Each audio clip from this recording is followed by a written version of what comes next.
Mr. White is the manager of a large helicopter company well known for its sightseeing tours and luxury flight transfer operations. He is waiting for his flight in the lounge of another helicopter company and is requested to watch the safety briefing on a screen. Matthew was assigned to pick up a passenger to bring him to the airport to get his plane. He is preparing his helicopter and performing his pre-flight checks. Matthew is joining his passenger, Mr. White, and invites him to come to the helicopter. During the boarding, Matthew is giving the last safety instructions to his passenger.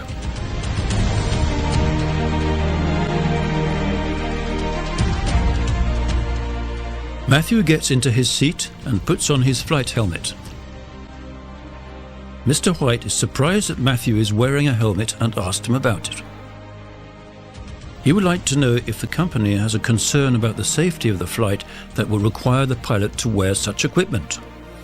Matthew replies that it is part of the company's safety policy for all pilots to wear helmets.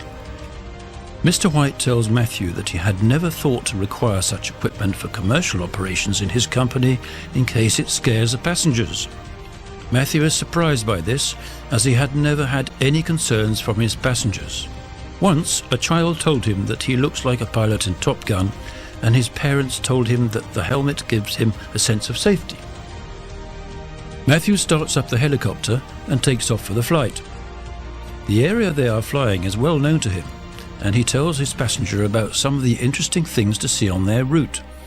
Matthew indicates to Mr. White that helmet visors are very useful to reduce glare and make it easier to see in the sun. There is also good noise reduction that makes it less tiring for the pilot, and it makes radio communication easier. Suddenly, Matthew sees something black through the windshield in front of him, heading straight towards him. It impacts him and gives him the taste of blood in his mouth. Matthew was unable to anticipate a bird that just hit them. Although a bit shaken, Matthew regains his composure and lifts up his blood-covered visor. He replaces it with the second one to recover his field of view and begins to reduce his airspeed to prepare the helicopter for an emergency landing. Now fully in control of the situation, Matthew looks back over his shoulder to check his passenger. Mr. White is shocked but safe, a bit covered in bloodstains and some feathers from the bird. Matthew explains to him that the helicopter just hit a bird and that he has to prepare for an emergency landing. Mr. White is asked to check his safety belt and is reminded of the safety measures for an emergency landing. Matthew lands safely in a field. He shuts down the engine and helps his passenger, who is still a bit shocked. Matthew reassures him and uses his phone to call operations. He explains the situation and arranges for alternative transport for his passenger. Mr. White congratulates Matthew on his handling of the situation. Matthew thanks him and indicates that without his helmet, he could never have landed safely the helicopter. As operator or pilot in command, you have obviously to manage the safety of your flight. You have also to continuously improve it.